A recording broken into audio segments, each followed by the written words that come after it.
গ্রাম ঘুরে এলাকার পঞ্চায়েত প্রধান উপপ্রধানকে খোঁচা বিধায়কের। সাইকেল চোর বললেন তৃণমূল প্রধানকে।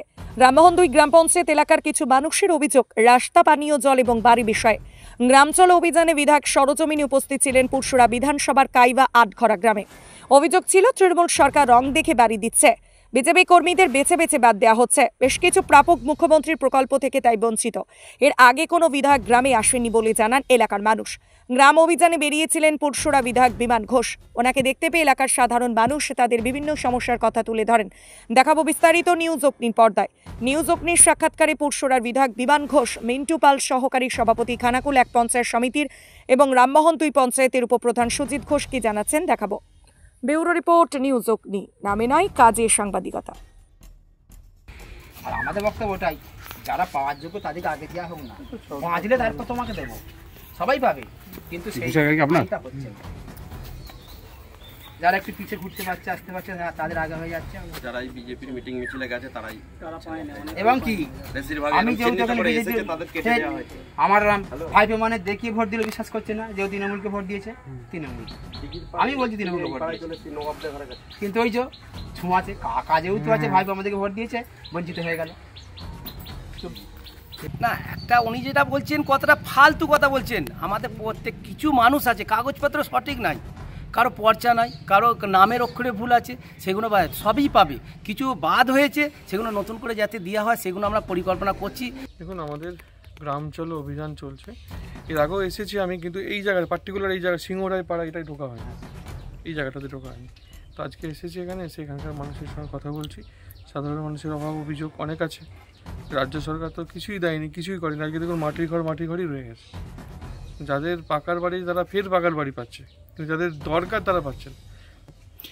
সমস্যা একটা বাড়ি, একটা জল আর রাস্তা, 3টে সমস্যা।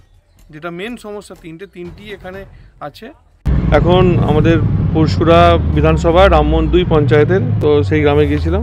ওখান থেকে এসে আমি কাইবাতে, রামমোহন 2 পঞ্চায়েতের কাইবাতে গ্রাম চলো অভিযানে বাড়ি বাড়ি সম্পর্ক সবার কী অবস্থায় আছে দেখা। দেখুন, এখন তো আমাদের হাত পা বাঁধা। বিরোধী দল, শাসক দল আমাদের কোনো কাজই করতে দেয়নি। জনগণের উন্নয়নের টাকা প্রথম 2 বছর খরচা করতে দেয়নি। তারপর থেকে আমরা একটু একটু করে যেমন পাচ্ছি তেমন করছি। রাজ্যের উন্নয়ন বা পুরসুরা বিধানসভার আমি দেখে গেলাম, ওখানে প্রচুর মাটির বাড়ি আছে, যারা বাড়িই পায়নি, আর যারা পাকার বাড়ি তারা আবার বাড়ি পাচ্ছে। তারা অভিযোগ করছে যে তারা নাকি শুধু বিজেপি করার অপরাধী। ঠিক বিজেপি করার জন্যই তারা বাড়ি পায়, রং দেখে দেখে বাড়ি দেওয়া হয়েছে। তো আগামী দিনে বিজেপি ক্ষমতায় আসলে এই সমস্ত আমরা রং দেখে কিছু করব না, উন্নয়নের কথাই ভাববো। দেখুন, এই যে বক্তব্য বিমানবাবু যে বক্তব্য বলেছেন, আমি আশা করব বিজেপির লোকেরাই এই কথাটা বিশ্বাস করবেন না। শুধু যদি বাড়ি কেটে দেওয়া হতো বিজেপির, তাহলে বিজেপির যারা লক্ষ্মীর ভাণ্ডার পায়, যারা বার্ধক্য ভাতা পায়, যারা সবুজ সাথীর সাইকেল পায়, যারা স্বাস্থ্যসাথী তাদের কার্ড আছে, তাহলে তাদেরগুলো সেগুলোও তো বন্ধ হয়ে যেত। মাননীয় মুখ্যমন্ত্রী কোনো দল দেখে কাউকে কিছু দেয় না, তার কাছে আগে মানুষ। উনি মানুষ দেখে, তার সমস্ত প্রকল্প মানুষ দেখে। এইসব ভিত্তিহীন কথাবার্তা সবাইকে সমান চোখে মাননীয় মুখ্যমন্ত্রী দেখে। পঞ্চায়েতে কি আপনি ভিজিট করবেন যারা এই জিনিসটা করছে, তার নিজের পঞ্চায়েত এলাকায়? দেখুন, বিধায়ক হিসাবে কোন পঞ্চায়েতে আমি যাব? যেই পঞ্চায়েতের প্রধান উপপ্রধান, এখন এখানে যিনি মহিলা প্রধান আছেন, উনি তো সাইকেল চুরির কেসে বাড়ি ছাড়া হয়ে গেছে। কার কাছে বলবো? যিনি উপপ্রধান আছেন তিনি তো আগাগোড়া দুর্নীতিগ্রস্ত, ওদের কাছে বলে কি লাভ? দেখুন, খানাকুল 1 ব্লকের সমস্ত জিপিতে 13টা জিপিতে সমানভাবে কাজ হচ্ছে। রামমোহন 2-এ প্রচুর উন্নয়নের কাজ হচ্ছে। আপনারা যেয়ে দেখুন, প্রধান নিয়মিতই পঞ্চায়েতে যায়, উপপ্রধানও যায়, এবং সমষ্টিগতভাবে আলোচনা করে এলাকায় ব্যাপক হারে উন্নয়ন হচ্ছে রামমোহন 2-এ। আপনারা গেলেই দেখতে পাবেন। আপনার নাম? আমার নাম মিন্টু পাল, সহকারী সভাপতি খানাকুল 1 পঞ্চায়েত সমিতি। বিডিওর কাছে জানাবো, এসডিওকে জানাবো, যেখানে যেখানে জানাবো, এবং তার প্রত্যেকটা কপি থাকবে যে আমরা কি করছি না করছি, প্রথম দিন থেকে আছে, এটাও থাকবে। একটা সবার আগে একটা কথা বলি যে আমাদের মাননীয় পুরসুরা বিধায়ক আছেন বিমানবাবু, উনি একটা বড় মাপের লোক। আমরা সামান্য পঞ্চায়েত প্রধান উপপ্রধান, গাঁও লেভেলটা আমাদেরকে দেখতে হয়। আমাদের পঞ্চায়েতে যে প্রধান, আমাদের সুলেখা বক্সি, আমাদের ছোটো বোন, বাড়ির কাজ করে আসতে সবসময় আসে, এবং আমরা দুজনে আলোচনা করি, কাজটা করি। এবং আমাদের উন্নয়ন যে স্থগিত হয়ে গেছে, উনি যে কথাবার্তা বলেছেন, ওনার তো 4টে বুথে 5 বছর জিতে আছেন আমাদের এলাকার। ওনার তো একটা ফান্ডের টাকা আছে, অঞ্চলে ঢুকেছেন, মাত্র একটা জল ছত্র খুলে গেছেন এবং 5 লাখ টাকার সেটা কাজ হয়েছে। আগে ঠিকঠাক করে দেখুন, আপনারা দেখবেন কিভাবে যে জায়গায় প্রয়োজন নেই সেই জায়গায় বসিয়েছেন এলাকায়। এবং উনি মানুষের জন্য কি করেছেন, একটা আমাদের সামনে পোল আছে সেকেন্দারপুরে যে আটঘরে যে মেলা আছে, সেই পোলটা কথা দিয়েছিলেন প্রথম, সেই পোলটা তো হয়নি। আমরা যা পারি সেটা করছি এবং আমাদের পঞ্চায়েতে এবার মিটিং হয়েছে, আমরা ভেতরে আমরা সেটা কাজ করার চেষ্টা করছি এবং আমাদের জেলা পর্যন্ত আমাদের জানানো হচ্ছে, আমাদের জেলার প্রশাসক এবং ডিএম ম্যাডাম আমাদের ওটা করে গেছেন, ওটা হবে কাজটা। কিন্তু উনি তো একটা বিধায়ক, উনি এলাকার কাজ করবেন কিভাবে, নিজেই পাত্তা পাওয়া যায় না এলাকায়, আর আমাদের নামে দুর্নাম দিচ্ছে। কিভাবে দুর্নাম দিচ্ছে, কাজের মধ্যেই আজ থাকি সব সময়, কাজ ভালো করলে তো নিন্দা হতেই হবে। উনি কাজ করতে পারছে না, প্যান্ট খুলে যাবে। এই উপপ্রধান সুজিত ঘোষ বলছে বিমান ঘোষের প্যান্ট খুলে নেবো আমার সামনে যদি সকাল থেকে হাঁটতে হয়।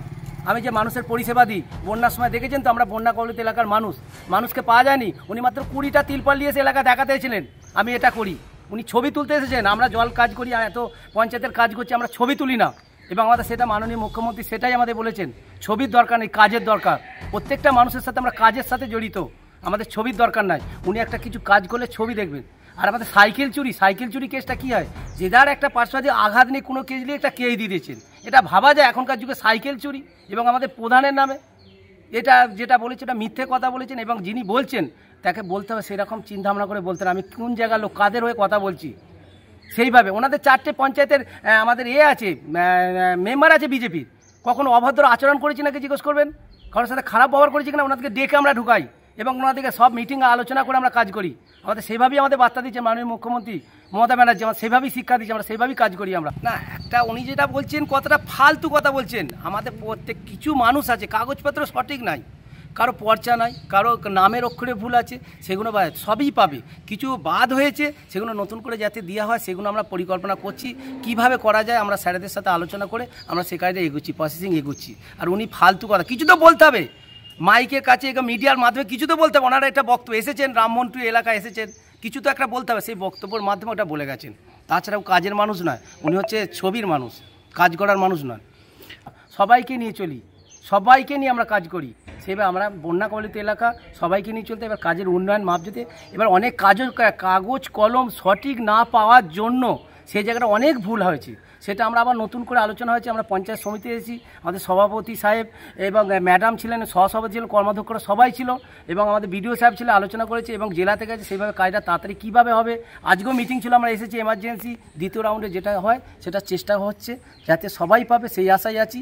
আমরা সেই আবাস যোজনা আমার প্রত্যেকটা মানুষকে আমরা দিয়ে দেবো, বাড়ি বাড়ি পৌঁছে দেবো, সেই আশাই করে আমরা এসেছিলাম। ব্লকে এসেছিলাম, আমাদের সভাপতি ম্যাডাম ছিলেন এবং সহসভাপতি কর্মাধ্যক্ষ ছিলেন, বিডিও সাহেব ছিলেন। আমরা কীভাবে এই মানুষ বাদ হয়ে গেছে সেই কাজগুলো কীভাবে করব, কীভাবে এগোবো, আমাদের সেইভাবে সাজেশন চলছে এবং পরের ধাপে মিটিং হবে। এবং আমার এমার্জেন্সি শনিবার বন্ধ, তা তো আমরা মানুষের স্বার্থের কাজের জন্য এসেছি এবং কালকেও মিটিং হবে এবং সোমবারে আমরা তড়িঘড়ি চেষ্টা করছি মানুষের যাতে আবাস যোজনা ঘরগুলো মানুষ পায় সেই চেষ্টা করছি। এবং সেই ডিসিশন আলোচনা সবাই উদ্যোগী আমাদের নেতৃত্বরা আছেন এবং আমাদের আধিকারিকগণ আছে, সবাইকে নিয়ে আমাদের সহযোগিতার কাজ চলছে। আমাদেরকে যে ডিরেকশন দেবে সেইভাবে আমরা চলবো।